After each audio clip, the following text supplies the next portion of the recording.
My sister shut off the Wi-Fi during a Fortnite match, so I burned her alive. Okay, that might sound insane, but just let me explain. Since we were little kids, my sister was always an annoyance. She would tell on me for the dumbest things, she would frame me for things she did, and she would always get her way. I was fed up with it. And on that day, the final straw was pulled. I was sitting in my room playing video games, minding my own business. The match was almost over. I was top 5, and it was looking like I was going to win when all of a sudden, boom! I lag out of the game. This infuriated me. I went to go check the router, and there she was. My worthless little sister was standing over the router with the cable unplugged. I looked at her in disbelief. She turned to me, pointed, and laughed. She laughed in my face. I said to her, "You can't just unplug the router. I just lost the game because of you." All she said was, "It's just a game, loser. Get a life." I took that personally. She just sat there, smiling and chuckling. I glared at her with absolute hatred. In that moment, I simply turned around and walked away. And over the next couple weeks, I pretended to move on and to forgive her. But behind the facade, I loathed her and felt that justice needed to be served. I was tired of her games, tired of the way she acted, and most of all, I was tired of her. She was going to pay.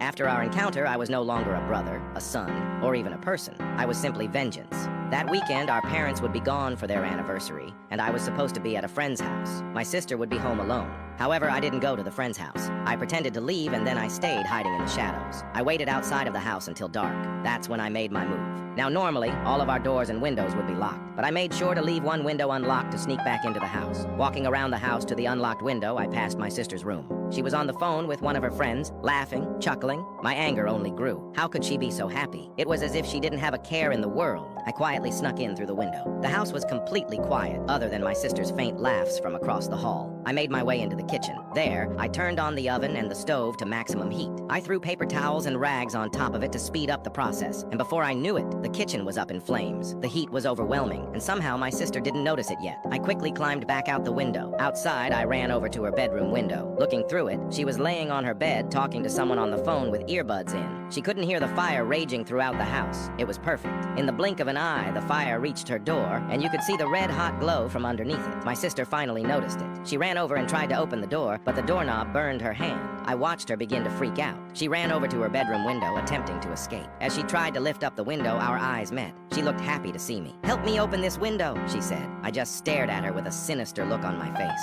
She stood there, on the other side of the window, in confusion. Then, the realization finally hit her. Her eyes grew wide, and she started to panic. Screaming in fear, she desperately tried to open the window, but there I was, holding it down. She begged and pleaded for me to help, but that was the last thing I had planned on doing. In seconds, the fire had breached her room. It was spreading rapidly, and my sister was sobbing with her face on the window. "Please let me out," she cried. I watched the flames engulf her. I watched her scream in agony, rolling on the floor as her body burned endlessly. When the cries stopped,